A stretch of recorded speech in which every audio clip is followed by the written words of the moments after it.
ఓం శ్రీమాత్రే నమః. జై హిందూ ప్రేక్షకులకి అమ్మవారి యొక్క పరిపూర్ణ ఆశీస్సులు లభించి మీరందరూ ఆయురారోగ్య ఐశ్వర్యాలతో తొలతోగాలని మనస్ఫూర్తిగా కోరుకుంటూ సింహరాశిలోని మఖా నక్షత్ర జాతకులకి ఈ వారం ఆకస్మిక ధనలాభ ప్రాప్తి ఉంటుంది. విదేశాలకు వెళ్ళే ప్రయత్నాలు, అలాగే విదేశాల నుంచి మీకు శుభవర్తమానాలు, వైద్య వృత్తిలో ఉన్నటువంటి వారికి, వైద్యులకి, రాజకీయ నాయకులకి, స్థిర వ్యాపారస్తులకి ఈ వారం యోగవంతమైన కాలం నడుస్తుంది.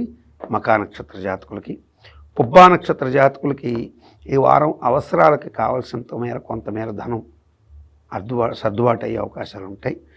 అట్లాగే వ్యాపారపరమైనటువంటి నిర్ణయాల్లో కొంత ముందడుగుపడే అవకాశాలు ఉంటాయి. స్థిరాస్తులకు సంబంధించి సమాచార బదిలీ, అట్లాగే వాటికి సంబంధించి భవిష్యత్తు భద్రతకు సంబంధించి కొన్ని కీలక నిర్ణయాలు తీసుకోవడానికి కొంత సౌలభ్యత్వం అనేది ఏర్పడే అవకాశాలు ఎక్కువగా ఉంటాయి. ఉత్తర ఫల్గుని మొదటి పాదం వారికి చూసుకున్నట్టయితే పై అధికారుల నుంచి ఒత్తిడి గణనీయంగా తగ్గే అవకాశాలు ఉంటాయి. అధికారులకి, రాజకీయ నాయకులకి, అలాగే సినీ కళాకారులకి, అలాగే ప్రభుత్వ ఉద్యోగులకి, వీరందరికీ కూడా యోగవంతమైన కాలమే నడుస్తుందని చెప్పచ్చు. సాఫ్ట్వేర్ రంగంలో ఉన్నటువంటి వారైతే లాట్ ఆఫ్ కన్ఫ్యూజన్స్లో పడిపోతుంటారు. ఉత్తర ఫల్గుని నక్షత్రం వాళ్ళు చాలా రకాల కన్ఫ్యూజన్స్కి, ఒక స్టేచర్ లేని పరిస్థితి, కన్ఫ్యూజన్కి గురయ్యే అవకాశాలు ఎక్కువగా ఉంటాయని చెప్పచ్చు. అంటే నిర్ణయం తీసుకుంటే మంచిదని తెలిసినా సవ్యమైనటువంటి నిర్ణయం వైపు అడుగులు వేయనటువంటి స్థితి ఎక్కువగా ఉంటుంది ఈ యొక్క ఉత్తర ఫల్గుని నక్షత్ర జాతకులు. భాగ్యస్థానంలో సూర్యుడు ఉచ్చులో ఉండి కూడా ఈవెన్ మీకు మీరు తండ్రిలాగా భావించేటువంటి వ్యక్తి, ఒక మార్గదర్శి చెప్తున్న మాటలను కూడా ట్రస్ట్ చేయడానికి లేకుండా ఇబ్బంది పెడతాడు. ఈ వారం మిమ్మల్ని కొన్ని గ్రహాలు ఇబ్బంది పెడతాయి.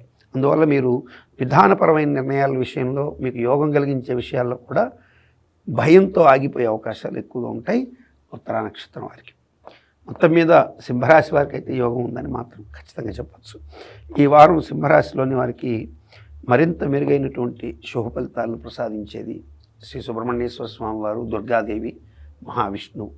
సుబ్రహ్మణ్యేశ్వర స్వామిని అష్టమంలో కుజుడు ఉన్నాడు కాబట్టి సుబ్రహ్మణ్యేశ్వర స్వామి, అష్టమంలో రాహు ఉన్నాడు కాబట్టి దుర్గాదేవి, అష్టమంలోని బుధుడు నీచబడ్డ ఉన్నాడు కాబట్టి మహావిష్ణువుని ఆరాధన చేసినట్లయితే మంచి శుభ ఫలితాలు ఉంటాయి. వినాయకుడి పూజ యథాతథంగా చేసుకోవడం శుభం. ఇక అన్ని రకాలుగా కూడా మీకు యోగవంతమైనటువంటి కాలంకి ఈ దేవతారాధన మీకు శుభాన్ని కలిగిస్తుంది. నా ఉద్దేశం మీరందరూ శుభంగా ఉండాలని కోరుకోవడమే కదండి నా బాధ్యత. నమస్కారం.